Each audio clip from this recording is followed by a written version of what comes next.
Bonjour, aujourd'hui on commence la séance numéro 4 sur le théorème de Thalès. On commence par une activité rapide concernant les configurations de Thalès. Donc, dans les deux triangles suivants, les droites GI et BC sont parallèles et les droites JH et DE sont parallèles. Écrire l'égalité des rapports d'après le théorème de Thalès sans réciter tout le théorème, juste l'égalité des rapports. Vous mettez pause sur la vidéo et on corrige immédiatement. Donc, on a vu que lorsque deux triangles sont imbriqués, c'est-à-dire qu'ici les points G et I sont sur les côtés AB et AC, appartiennent à ces côtés, les droites G et BC sont parallèles, puisqu'on a une configuration de Thalès, alors les côtés des deux triangles, AGI et ABC, sont proportionnels. C'est-à-dire que quand on calcule le quotient de deux longueurs, on va obtenir le même coefficient de proportionnalité. Donc, on part du sommet commun A.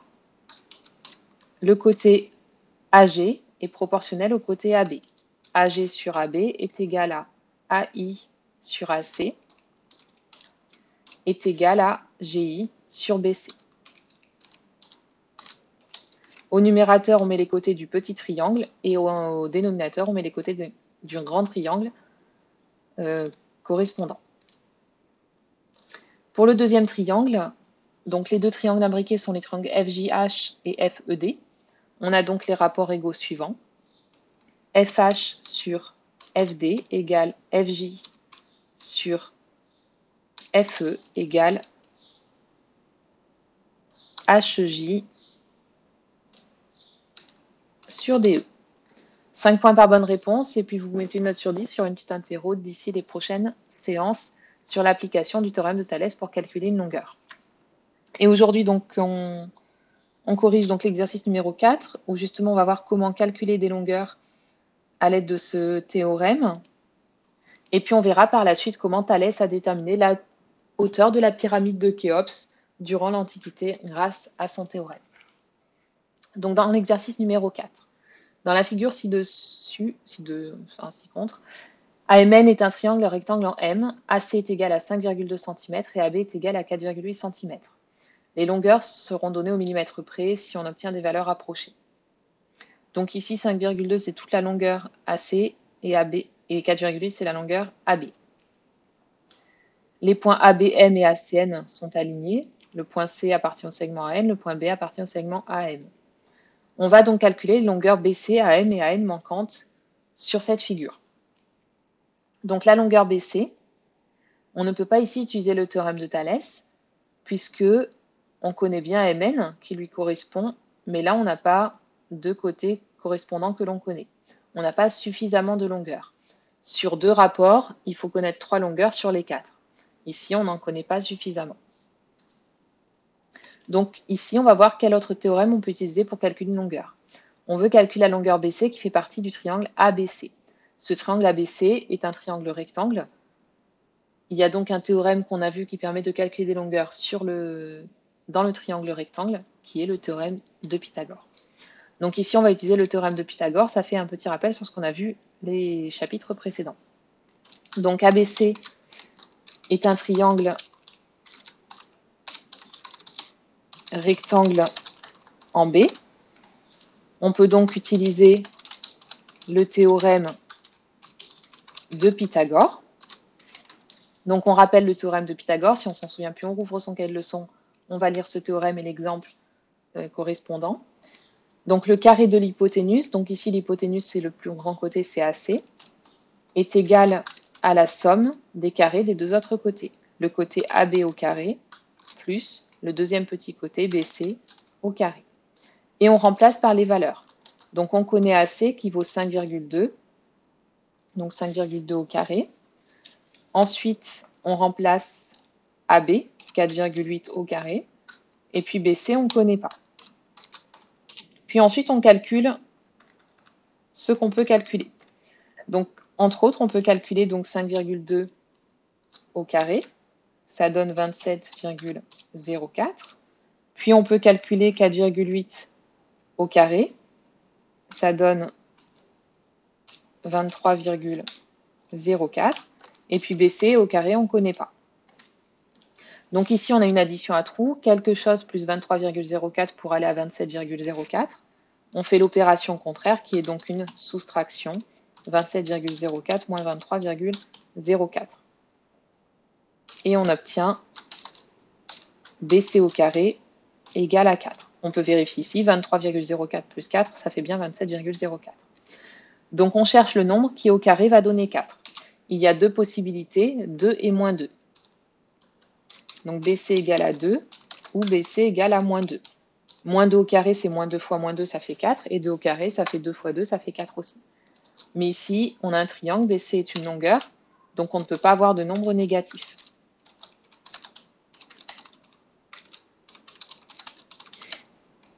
Donc BC est forcément un nombre strictement positif. Et donc on obtient BC égale 2 cm. Donc pour vérifier qu'on ne s'est pas trompé, on peut regarder entre autres que le triangle ici ABC, l'hypoténuse est AC, donc forcément BC est plus petit que l'hypoténuse. C'est bien ce qu'on a obtenu ici, 2 cm. On voit aussi que ABC, il est imbriqué dans AMN, donc BC va être plus petite aussi que MN. C'est bien le cas ici, donc il semblerait qu'on est juste. Ensuite, on va chercher à déterminer donc les deux autres longueurs manquantes, AM et AN. Maintenant qu'on connaît BC, on connaît un des rapports ici. On a deux longueurs qui se correspondent que l'on connaît. On va donc pouvoir utiliser le théorème de Thalès. Pour utiliser le théorème de Thalès, il faut bien vérifier qu'on a toutes les conditions qui sont réunies. Donc on sait que ABC est rectangle en B et que AMN est rectangle en M. D'après la propriété que vous avez vue en 6e, on peut en conclure que les deux droites, ici BC et MN, sont donc parallèles. Donc on sait que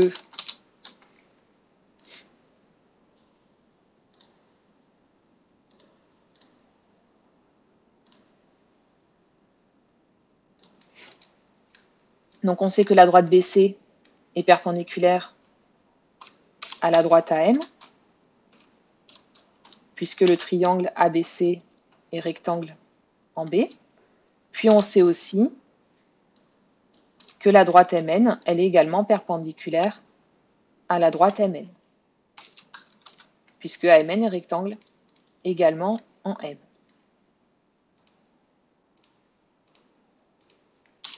Donc d'après la propriété que vous avez vue en 6e et puis également en 5e normalement, on sait que si deux droites sont perpendiculaires à la même droite, alors elles sont parallèles entre elles, pardon. Je répète, donc si deux droites sont perpendiculaires à la même droite, ici elles sont toutes les deux perpendiculaires à M, alors les deux droites sont parallèles entre elles. Vous pouvez marquer cette propriété, j'ai marqué ici directement la conclusion, mais si vous ne la connaissez pas, n'hésitez pas à la rajouter. Donc finalement, les deux droites BC et MN sont parallèles. On a donc une configuration de Thalès et on va pouvoir utiliser donc ce théorème pour calculer AM et AN.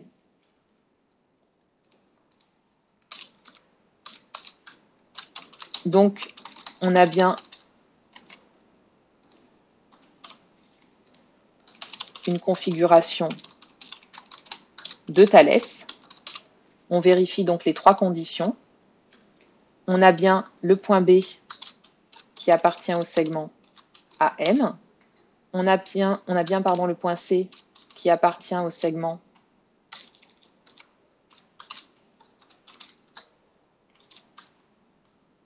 AN. Et puis on a bien la troisième condition qu'on vient de vérifier ici. Ces deux points forment une droite parallèle à un des côtés du triangle AMN, le côté MN. Donc on va pouvoir utiliser le théorème de Thalès dans cette configuration. Donc on va en déduire AM et AN.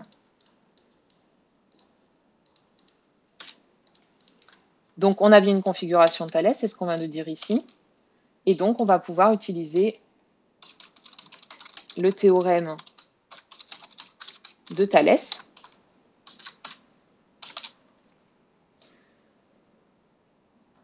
Donc d'après ce théorème, on a les deux triangles ABC et AMN dont les côtés sont proportionnels. Donc AB sur AM est égal à AC sur AN est égal à BC sur Mn.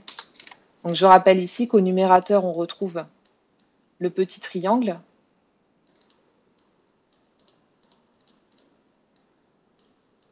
ABC.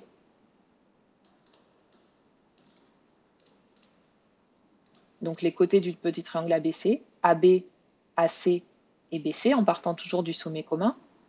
Et ensuite, au dénominateur, on a le grand triangle AMN, en partant toujours du sommet commun, et on prend les côtés qui se correspondent. Sur la même droite que AB, il y a AM, sur la même droite que AC, il y a AN, et puis on prend le dernier, BC et MN, les deux côtés qui sont parallèles. Et puis on remplace par les longueurs qu'on connaît. Donc AB, c'est 4,8, et AM, on ne connaît pas. AC, c'est 5,2, et AN, on ne connaît pas. Et BC, maintenant on le connaît, c'est 2, et MN, c'est 3. Donc là, on n'a bien qu'une seule longueur qu'on ne connaît pas à chaque fois. On en a 3 sur les 4. 3 sur les 4. Donc pour calculer Mn, donc ça c'est général, on va pouvoir l'utiliser pour calculer AM et AN. Et pour calculer AM, on va utiliser uniquement cette égalité, celle où il manque AM. Et on fait ensuite donc le produit en croix. Donc 2 fois AM est égal à 3 fois 4,8. Et puis on calcule. Donc 2 fois AM, on ne peut pas calculer. Et 3 fois 4,8, on obtient 14,4. Donc 2 fois quelque chose égale 14,4. On fait 14,4 divisé par 2. Et on obtient donc AM égale 7,2 cm.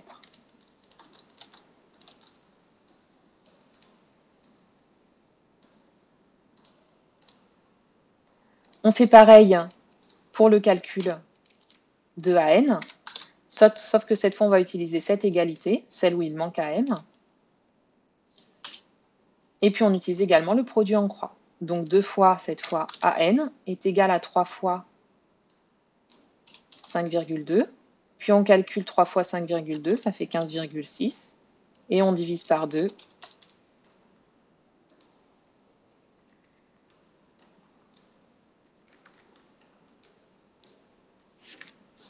Et on obtient 7,8 cm pour la longueur AN. Donc on peut vérifier ici, AN c'est l'hypoténuse, donc ça doit être le plus grand côté, 7,8. Ici on obtient 7,2, c'est cohérent avec la figure. Donc voilà pour cet exercice. Donc ici ce qui est important à retenir, au-delà du théorème de Thalès, c'est de vérifier qu'on peut bien utiliser le théorème de Thalès avant de calculer une longueur. Et on a vu que parfois on peut utiliser d'autres théorèmes qui permettent aussi de calculer des longueurs, entre autres ici le théorème de Pythagore pour la longueur BC. Puis vous verrez encore l'année prochaine d'autres théorèmes qui permettent aussi de déterminer des longueurs dans d'autres configurations. Et donc on va voir comment grâce à ça, donc Thalès a mesuré la pyramide de Khéops. Donc je rappelle que cet exercice, pour ceux pour qui la charge de travail est un peu lourde, vous pouvez arrêter là la vidéo et passer à l'exercice numéro 5 pour la prochaine fois, qui est une application aussi du théorème de Pythagore directement. Donc on va voir comment Thalès a déterminé la hauteur de la pyramide de Khéops. Donc ici on a schématisé la pyramide donc, de Khéops. La pyramide de Khéops, donc c'est une pyramide donc située en Égypte, qui est toujours visible etc. Qui fait partie donc du plateau de Gizeh, à côté donc dans la banlieue du Caire en Égypte, qui est constituée de 3 pyramides et Khéops est la pyramide donc la plus grande. Donc Thalès au VIe siècle avant Jésus-Christ, il détermina donc la hauteur de cette pyramide. Donc voilà comment il a procédé. Donc vous avez la schématisation ici. Donc ici on a les rayons du soleil qui ont permis en fait de visualiser au sol donc l'ombre de la pyramide, puis aussi l'ombre de son disciple. Il a pu mesurer au sol donc les distances pour en déduire la hauteur ici de la pyramide qu'il ne pouvait pas calculer directement.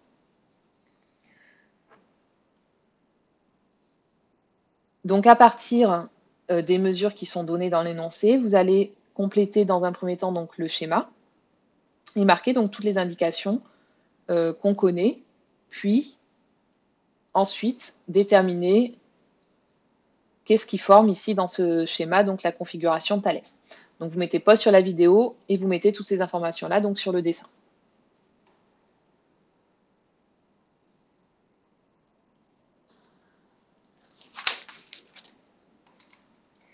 Donc vous pourrez faire aussi, j'en profite un petit peu pour donner donc un petit travail facultatif, vous pourrez faire une petite recherche sur Thalès et également les pyramides donc d'Égypte. Thalès, donc on appelle Thalès de Milet, où Milet est une ville qui n'existe plus aujourd'hui. Vous pourrez rechercher dans quel pays elle se situe aujourd'hui et faire une petite recherche donc mathématique sur tout ça. Donc ici, on voit qu'on a donc deux triangles. Donc il a placé ici son disciple en fait pour avoir l'ombre de son disciple et former des triangles imbriqués.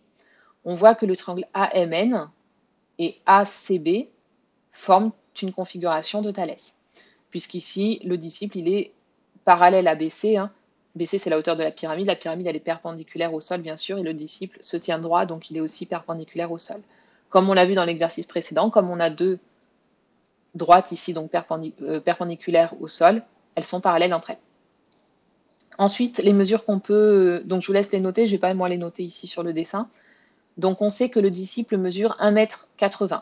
Donc ici, on peut marquer Mn égale... Je vais le marquer en notation mathématique. Donc Mn égale 1,8 m. Vous pouvez le noter directement sur le schéma, ça sera plus facile de visualiser ensuite. Ensuite, on sait que CD, donc il a mesuré au sol la demi-base donc de la pyramide, 115 mètres. CD égale 115 mètres. Vous le notez aussi sur le dessin. Ensuite, il a pu mesurer ici l'ombre qui était formée par la pyramide et par le disciple. Donc on a la longueur DM, donc ça c'est la position du disciple. Il est à 163 mètres, du bord de la pyramide, ici le point D. Et enfin, la distance AM, donc ça c'est l'ombre du disciple, qui est 3,5 mètres. Donc vous notez ici toutes ces mesures.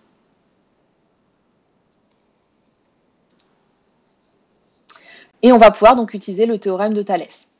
Donc vous allez identifier donc les données, c'est-à-dire quel est le grand triangle de base dans lequel on va utiliser le théorème de Thalès. Vérifier les trois conditions qu'on a déjà vues précédemment, donc en changeant simplement ici les lettres. Donc remarquez les trois conditions. Quels sont les deux points qui sont sur les deux côtés du grand triangle? Quelles sont les droites parallèles? Et ensuite, d'après le théorème de Thalès, écrire donc les rapports de longueur qui sont égaux. Vous mettez pause sur la vidéo et vous essayez de compléter donc cette partie-là. Donc ici, on a le point M qui appartient au segment AC. Puis on a le point N, la tête du disciple, qui appartient au segment AB. Et enfin, on a le disciple Mn qui est parallèle à la hauteur de la pyramide BC. Donc d'après le théorème de Thalès, on a les longueurs du triangle AMN et ABC qui sont proportionnelles. Donc on part du sommet A, on a la longueur AM divisée par la longueur AC qui est égale à la longueur AN divisée par la longueur AC et qui est égale à la longueur MN divisée par la longueur BC. Et ensuite, vous remplacez donc les différentes informations par les nombres. Donc vous mettez pause sur la vidéo et vous remplacez AM, AN, MN, AC, AB, pardon, je me suis trompée ici, AB, AC et BC. Celles qu'on connaît, vous les remplacez par les nombres, celles qu'on ne connaît pas, vous les remplacez pas. Vous laissez les lettres. Donc vous mettez pause et je vous laisse faire donc cette partie-là. Donc on connaît la longueur AM que j'avais notée ici, 3,5.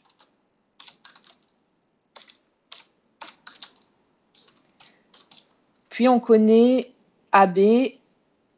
AB on ne connaît pas donc on le laisse. Ensuite AN. AN on ne connaît pas, AB on ne connaît pas, AC on ne connaît pas. Ah pardon, je me suis trompée ici. Désolée. Alors je recommence. Pardon. Donc c'était il faut prendre les longueurs qui se correspondent, donc AM sur AC et AN sur AB. AM sur AC, AN sur AB. Remettez pause de nouveau sur la vidéo et remplacez donc par les longueurs. Je m'étais trompée ici.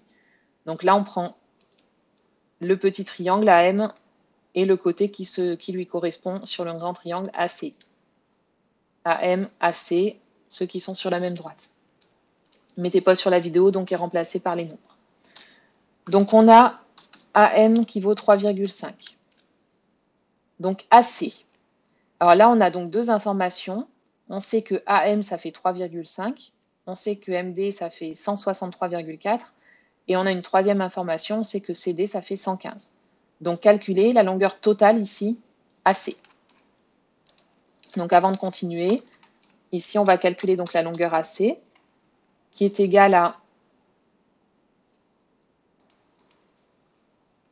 AM plus MD plus DC. Donc calculez cette longueur. Mettez pause sur la vidéo et complétez avant de reprendre les rapports de Thalès. Donc AM c'est 3,5, MD c'est 163,4 et CD c'est 115. Donc on calcule tout ça, on additionne tout ça et on obtient 281 pardon, 9 mètres. Donc ici, on peut remplacer du coup. Donc AC, ça fait 281,9. Et ensuite, on continue. Donc AN, on ne connaissait pas. AB, on ne connaît pas. MN, c'est la hauteur du disciple, la taille du disciple, c'était 1,80. Et ensuite BC, donc ça, on ne la connaît pas, c'est la hauteur qu'on cherche. Donc ici, on va pouvoir utiliser le théorème, le produit en croix pour calculer donc BC. Donc celle où il y a trop d'inconnus, de nombres inconnus, on ne va pas l'utiliser, donc ça on va l'enlever. Et on va calculer BC à l'aide du produit en croix. Vous pouvez mettre pause sur la vidéo et appliquer le produit en croix. Donc on obtient 3,5 fois BC égale 1,8 fois 281,9. Donc on calcule, on laisse 3,5 fois BC et on calcule 1,8 fois 281,9 qui donne 507,42. Et ensuite, on fait l'opération inverse de la multiplication à trous, qui est donc une division. Et donc, on fait BC égale 507,42 divisé par 3,5.